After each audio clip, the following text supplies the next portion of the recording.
పెంచిన metro rail ఛార్జీలను తగ్గించాలని డిమాండ్ చేస్తూ హైదరాబాద్ ఉప్పల్లోని నాగోల్ మెట్రో స్టేషన్ వద్ద ప్రయాణికులు ధర్నా చేశారు. ప్రోగ్రెసివ్ యూత్ లీగ్ ఆధ్వర్యంలో నిరసన తెలిపారు. ప్రయాణికులకు తక్కువ ఖర్చుతో సులభతర ప్రయాణం చేసేలా మెట్రో యాజమాన్యం అవకాశం కల్పించాలని డిమాండ్ చేశారు.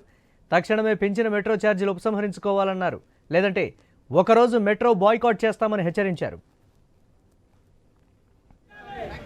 పెంచిన మెట్రో ఛార్జీలు తగ్గించాలి. టాయిలెట్స్ ఉచిత మంచినీటి సౌకర్యం కల్పించాలి. ఉచిత టాయిలెట్ ఉచిత మంచినీటి సౌకర్యం కల్పించాలి. We want justice. We want justice. We want justice.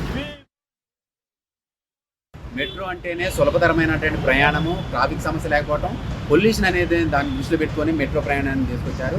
కానీ దీనికి విరుద్ధంగా ఎల్ఎన్టీ అండ్ మెట్రో సంస్థలు ప్రభుత్వాలు కలిసి మెట్రో ఛార్జీలు విపరీతంగా పెంచి, పార్కింగ్ పేరు నుంచి టాయిలెట్ దగ్గర నుంచి విపరీతంగా ఛార్జీలు పెంచి ఫీల్డ్ స్పిరిట్ చేస్తున్నారు. ఇది దుర్మార్గం అని చెప్పేసి పీవీఎల్గా మేము డిమాండ్ చేస్తా ఉన్నాం. తక్షణమే పెంచిన మెట్రో ఛార్జీలను తగ్గించాలని, అన్ని మెట్రో స్టేషన్లలో ఉచిత పార్కింగ్ సౌకర్యం కల్పించాలి.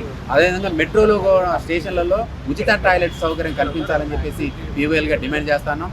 ఏదైతే పొల్యూషన్ సమస్య రాకోకుండా, ట్రాఫిక్ సమస్య రాకోకుండా, ప్రయాణికులకి సులభతరమైనటువంటి ప్రయాణం, ఎక్కువ ఛార్జీలు చెల్లించుకోకుండా తక్కువ ఛార్జీలతో ప్రయాణం కల్పించే విధంగా చూడాలని చెప్పేసి కోరుతా ఉన్నాం.